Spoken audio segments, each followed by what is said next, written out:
We all know the Sonic community has always been chaos, always been a little cringe, and there has been a overlining feature of autism plus Sonic. It has always been a thing. It is, I don't know what it is. I've always been curious about it. I mean, we all know about Christian, we all know about the chaos, and then when this video popped up in my feed, I knew that I had to I had to slop on it. I had to slop on its cock on it. You know what I mean? It's something I needed. I need to know. I need the information. I need the lore. ASD and Sonic the Hedgehog. From what I've seen on the internet, there is a clear trend between the two. From content to memes to people just flat out asking, what is it with autistic people and Sonic? And this piqued my curiosity. So I decided to do some research in order to truly explain the link between Sonic the Hedgehog and autism spectrum disorder.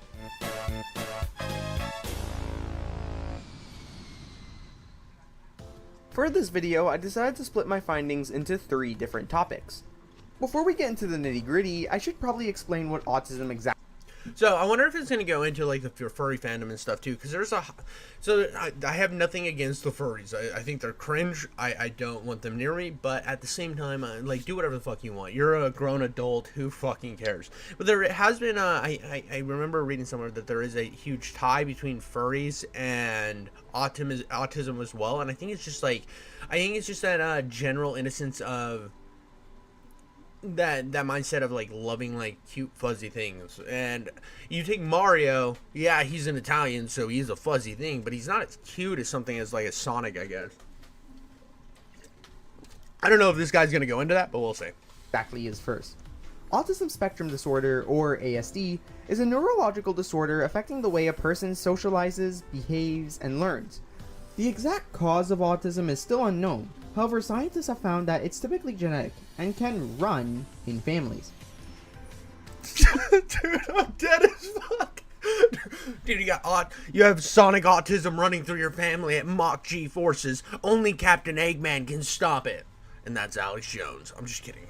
Oh, you stink! ASD can vary in type and severity in different people, hence why it's referred to as a spectrum disorder. The most highlighted symptoms usually include difficulty reading social cues, making little to no eye contact, talking on about a passionate subject despite other parties not being interested, and being more sensitive to sensory input, such as sight, sound, and taste. There are lots more symptoms that can vary from person to person, and can cause trouble for people with ASD to make friends or socialize. And if their disorder is severe, they may at times not be able to communicate at all. It's pretty common for someone to be diagnosed with ASD. According to the CDC, it affects approximately 1 in 36 people in the United States, and 1 in 100 worldwide.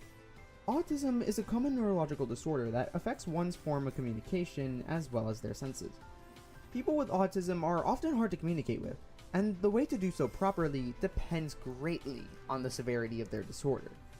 However, it's still possible for an autistic person to excel at some activity. Well, and here's the thing too. A lot of people with autism stuff find media to be like really important, because they realize that they have trouble conversating with like real people, so then they escape to media to get their social interactions.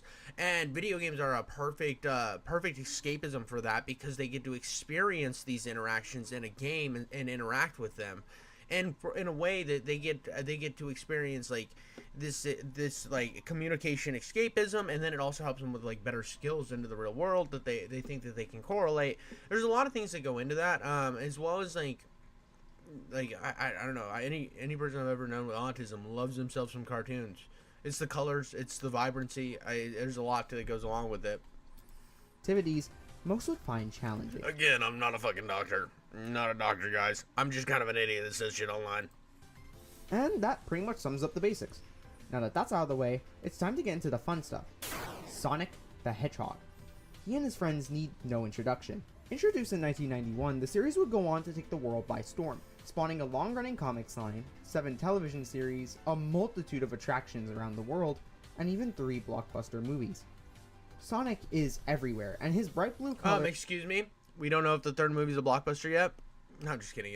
It's gonna break. It's gonna break fucking records.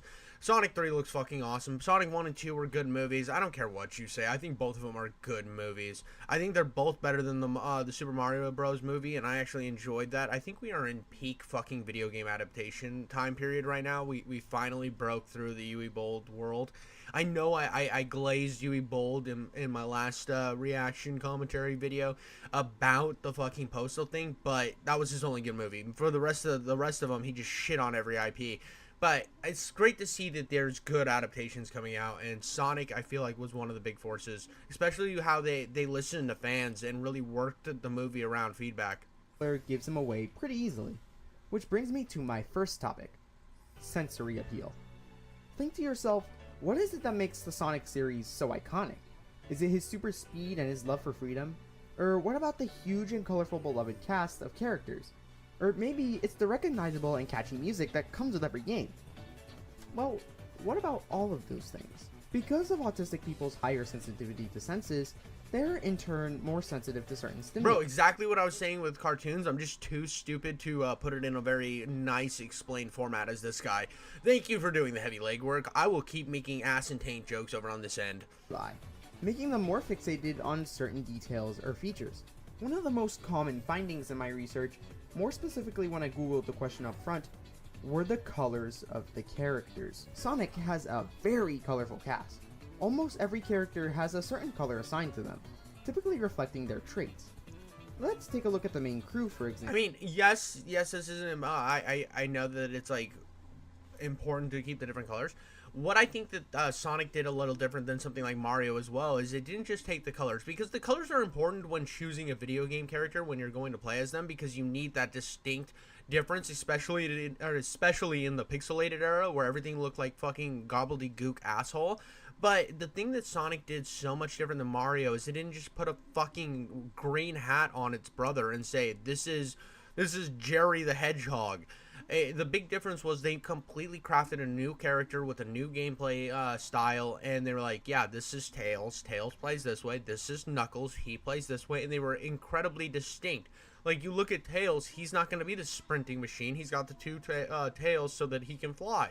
So he has a different play style. You got Knuckles. He's bigger on the chest. He's got the big hands with the spikes on him. You know that he's going to be tough. The only one that's kind of similarly looking is Shadow, but Shadow uses guns because he's a fucking Giga Chad. Example. Sonic's blue, representing his love for freedom and justice. Tails is bright orange, his companionship and determination. Knuckles is red, his strength and anger. Amy's pink, her femininity and love. And Shadow's black, his dark past and inner pain. Some individuals with ASD may have trouble predicting the complex world around them. As they get familiar with characters such as those in Sonic the Hedgehog, they are able to easily read their cartoony facial features, and find not just predictability, but relatability as well, in their character design alone. I think this is something that, it's hard. So you've seen, like, anime does it really well, but anime also does facial reactions and stuff really well, because of the fact that they're almost animalistic designs on their features. I don't know if you've ever seen, like, the comparison between anime characters and, like, pictures of cats, but it's very, very similar. And it's why Disney, for so long, every one of their adaptations, for the most part, there was, like, not for the most part, but they had, like, their regular, like, Disney princesses and shit. But if you notice, they had a bunch of films that had to do with animals and stuff, and they would take IPs and then draft them like fucking Lion King. You have Robin Hood, and the reason they do stuff with animals is it's easier to cartoonize their expressions compared to a regular person, because a regular person's something you understand, but you can go a little bit extra. You can push the envelope a little bit further with animal type designs, because it's already abstract in nature, because animals don't make these expressions. So these expressions are going to seem extra and over the top on these characters, which is probably why people with autism kind of are drawn to more cartoons dealing with animals and stuff like this.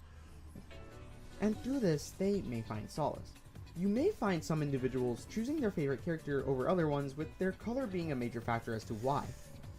And this can even branch beyond ASD. Someone may be comfortable with more overstimulating neon colors, like red, so they may be more intrigued by characters like Knuckles or Dr. Eggman, while those more comfortable with more calm colors, like purple, may find the most consolation in SPO or Big. Sonic's huge cast of characters... Not gonna lie, it bothered the fuck out of me that he said, oh, characters that are purple and he had a blue fucking background. That is not purple, sir. Not purple, you motherfucker. Prince does not approve. Their own identifiable color and personality can provide comfort and stimulation to people with ASD. This comfort has the possibility to easily lead someone with ASD into an introduction with the Sonic games. However, it can go beyond just the design of the characters. Sonic is known for the fact that each game has a quality soundtrack. Almost each game. Along with visual stimuli. I was gonna say, bro, that was straight fucking ass. I don't even know what game that is. I haven't really played a lot of the Sonic games. The one that I want to play is the Shadow the Hedgehog one because you can use guns. I remember seeing that game at like a fucking GameStop when I was a small child, and I was like, I want this game because I want to be a Sonic character that shoots guns. I thought it was a parody. I didn't know that much about Sonic, but yeah, that soundtrack was asshole. People diagnosed with ASD can also be more sensitive to auditory stimuli, in turn allowing them to become more easily mesmerized in musical score. This can make listening to music feel more soothing and satisfying. That is, if it isn't too loud. They are also sensitive to the volume.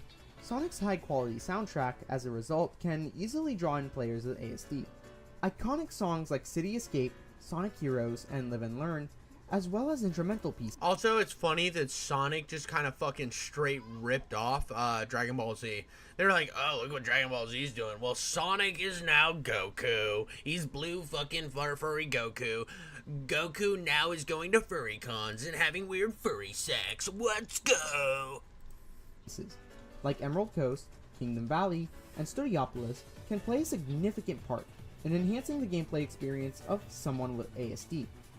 The memorable melodies, comforting rhythm, and nonverbal expression of these songs can help people with ASD escape from an overstimulating environment, in or outside of gameplay. Speaking of the gameplay, that too can add sensory appeal to the Sonic games. If you have a brainstem, you know that Sonic gameplay is often fast-paced and speedy. Bro, I feel like this is offensive as shit to people without brain stems. Listen, people without brain stems out there, we don't give a fuck about you. If you don't enjoy Sonic, if you don't have a brain stem and can't figure out that Sonic likes to run fast and do cool things, you're fucking lame and nobody fucking likes you. Nobody cares about you. You're cringe. You're fucking lame. Super fast gameplay can be very rewarding to certain autistic individuals. While some may find it too fast and too stimulating, others may find it perfect. Dude, it's so fast and stimulating, I come every time. It's great, dude. This is why I don't play the Sonic games, dude. I just can't. I don't have enough new pairs of underwear to stop mine from getting crusty.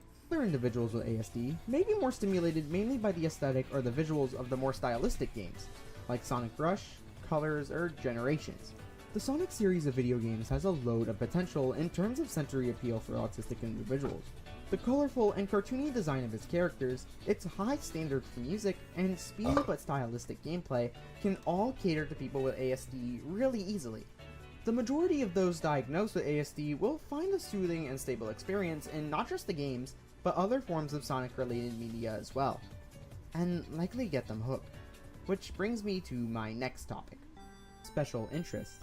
When talking about autism, you may have heard the phrase special interests pop up. Better not be. Oh, no. This isn't Gullipede. This isn't Guptil. Because I watched that Guptil video where he fucking ranked the hottest Sonic characters, I have had a plethora of Sonic suggestions, and this is just a correlation between autism and Sonic, and this explains the Guptil video to an extreme. That Guptil was like a prime example of this. That quirky, fucking lightly autistic or highly autistic. I don't know the guy personally. I'm not gonna make fucking medical diagnoses on a guy on the internet. But it's one of those things that it's that correlation why people like that. Here and there. These refer to activities or objects that people develop a strong fondness for. For people with autism, Guptil, I got shooters in every state. Special interests can develop very easily. For a combination of neurological reasons, individuals with autism can become so hyperfixated on certain ideas or topics that it, at times, may become harder for them to explore anything else. Whether it's a coping mechanism, a pathway for communication, or just something they're emotionally attached to. I definitely covered the fucking path to communication. I think a lot of them hyperfixate on stuff like this because it's teaching them how it's showing them what interactions are like, so they then try to utilize those interactions in the real world. I also think that it's the camaraderie of the characters too, and all that really helps with the communication. There's a lot of everything he's saying is straight facts here. The colors, bright colored, goes fast, very distinctual characters, very distinctual in how they play and how they're designed. That really sets it apart from something like Mario. There's a lot of things. I mean, the fact that the Brony and furry fandom have a very high branching state of autism. It's one of those things. It's one of those things that there's so much in Sonic that really fucking lands, and it's why like most individuals, even there was that guy reacted to the Good Christian. He liked Sonic, but he also liked that other one, the cat one. I can't remember what it's called. You can let me know. But it's one of those things that it's just the animal stylist thing is just their expressions are so kind of fucking extra because animals don't usually have those expressions, that I think that it helps people with autism really understand those emotions and also kind of relate to them because of their weirdness, you know, because it almost feels like they're putting it on extra, and that's how people with autism feel. Now I'm going big brain science Superman Jeff over here. I'm fucking dropping my penis right on the counter and telling you exactly how it is because I'm a PhD in nothing. Autistic people forming special interests is very common, and at times, it may be all they talk about. Dude, Kingdom Hearts has a big... You're right. Kingdom Hearts has a really big fan base because of this. It's the camaraderie. You're right. This is less of a reason as to why autistic people tend to be infatuated with Sonic, and more of a reason as to why it's so highlighted. If an autistic person has a special interest in something, they tend to show it. Often. Today, we're checking out Once Human. It's really interesting, the special interest, for sure. It's just like the hyper fixation on this type of stuff is really cool. I mean I like it's cool in the fact that I've known people in my like life that had autism or whatever, and I didn't know many that were like hyper obsessed with Sonic. I knew them that were obsessed with other stuff, but it's always that's all they want to talk about, and that's their main interest. And like I used to like just listening to it, you know, because it's one of those things that it's just like you'll find out lore about a game that you didn't even know had lore because these people will tell you, and that's kind of cool to me because I like lore on stuff. A significant amount of autistic individuals within the Sonic community, mixed with a desire to share their interests with others inside that community, can lead to the trend becoming more noticeable. Sonic games have a lot to talk about in terms of history, story, and game design. When an autistic person has a special interest, they tend to pour hours into exposing themselves to it and learning more. This provides a lot of room for communication for autistic individuals within the Sonic community, something that typically may be a challenge for them outside of it. Which brings me to my third and final topic: escape. It's no secret that video games can provide... I covered this. I covered how escapism is super important. And so, not only... When I said earlier in the video, it's about escapism and learning about that camaraderie and shit. This is exactly... He's kind of laying out what I already kind of knew, but it's just kind of reaffirming my previous thoughts. And not that I'm some fucking Giga Chad super genius. I lick taints every Tuesday, so I'm fucking retarded, but... It's one of those things that, like, escapism is super important, and I think we have a huge problem in today's media and in today's gaming where they have forgotten the importance of escapism and in trying to put their personal bullshit into the game. That's why you see a lot of games like Dragon Age Veilguard and shit fail, is because it's not caring about escapism anymore. And that's why in the last Sonic game I heard was really good, and a lot of the Sonic fanbase loved it because it was that escapism that they'd been begging for. A source of escape for many players, transporting them to a whole new world that isn't affected by issues that they may be encountering in their real one. Sonic is no different. With the social disadvantage that ASD causes, it's possible for some who are diagnosed to feel unwanted or like an outcast. With its symptoms, it most of the time becomes a challenge for those with ASD to make friends and engage with peers. As I said before, it's hard for them to read social cues, make eye contact, or know when to stop talking. Not only this, but the overstimulation of someone with ASD may influence their social experiences in a negative way. As a result, autistic people may turn to the Bro, this video just made a canon that Miles Morales is autistic. I'm just kidding. I don't think he is, but I just fuck off. aforementioned special interests in order to find comfort or escape, one of which may include video games. Video games provide a sense of control and predictability. When playing a video game, the player and the player alone is in control of the action. And if you're replaying a game, surprises are going to be less likely. When making a mistake in a video game, you're granted practically an infinite amount of opportunities to try and try again, lowering the pressure of failing a lot, especially for those with ASD. The rules are clear and simple. If you mess up, it's not the end of the world. If there's something you don't understand, you'd usually read the instructions or watch the tutorial again.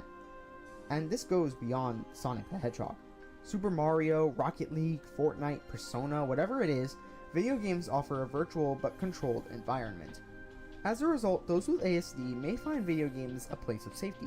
And And it's not just people with ASD. I mean, 100%.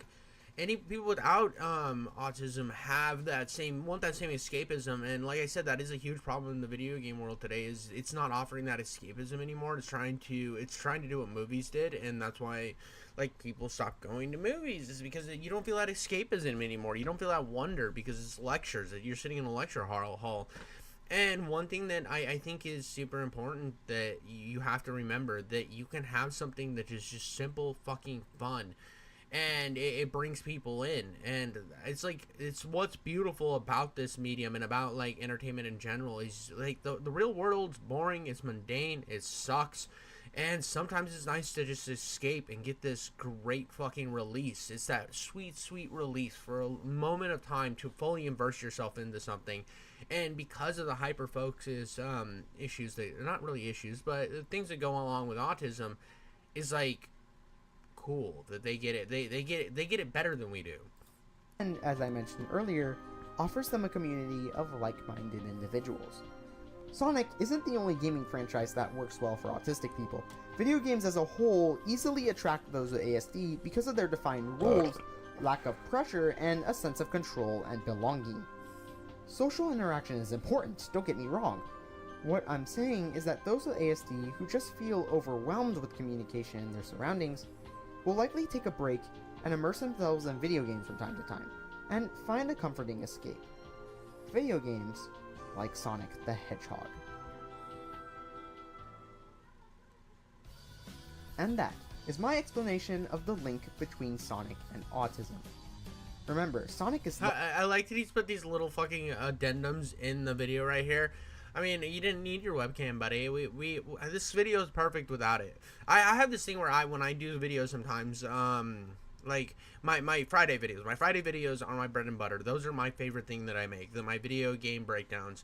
And sometimes I don't use a fucking face cam recording because I don't think it helps the video, and I don't think a face cam recording would have helped this video. I think that what the Sonic footage and the hyper focusing that you're getting from this quick gameplay, it's perfect. It's that perfect example of escapism, and I think that it adds more to the art. Loved by millions around the world, not just those with ASD. Dude, exactly. No one wants to be condescended to, especially not in the large demographic of video games. Exactly, dude. The problem is the condescending writing of today really makes it not fun anymore, and it sucks, dude. Because it's this thing that you get off of a long day of work. Or you get off a long day of work, you spend time with your family, you've done all this thing, you've done everything that's important to get done, then you sit down to take an hour or a couple hour break from life just to have yourself some fucking me time, and then to be lectured? I mean, it's bullshit. It's bullshit, honestly. It's crap. Because, if I were to get my golf clubs and go golfing right now, dude, and then I was paired with somebody who wanted to tell me the whole time about like all the global issues, I'll be like, shut the fuck up, dude. Just let me golf. And then if they were to look at me and say, well, you're racist and we ban you from the golf course or something, I'd be like, why? Because I didn't want to listen to your bullshit? Because I didn't want you to tell me how superior or intellectually superior you are? Go fuck yourself, dude. Like I said, his noticeable appeal to those with ASD made me curious, and I think it really shows just how quality and versatile of a series Sonic is.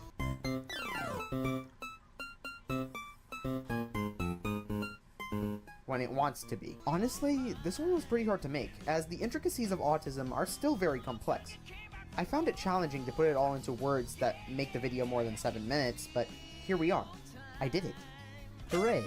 I've also read that a certain individual you might know helped recognize the large number of autistic Sonic fans.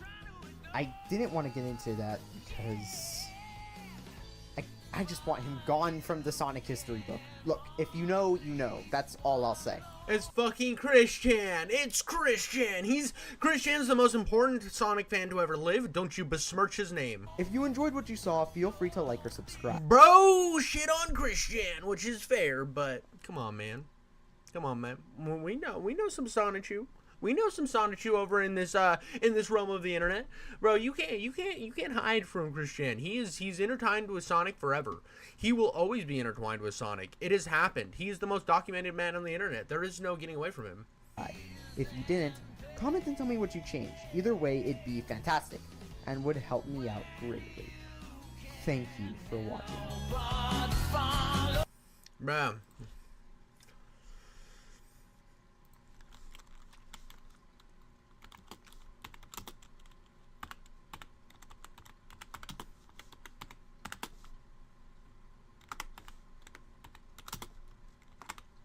Bro is hiding from Christian. What the fuck? Oh my god, bro. Chris got dealt a dirty card in life. I have no sympathy for him, but his parents should have never had kids. No, definitely. He was fucked from the very beginning, bro. He had absolutely no chance to. He was honestly just. He had no opportunities to do better. And then the fact that he was just kind of brute forced into the internet. It's kind of sad, bro. It's kind of big sad, dude, that he had to deal with that.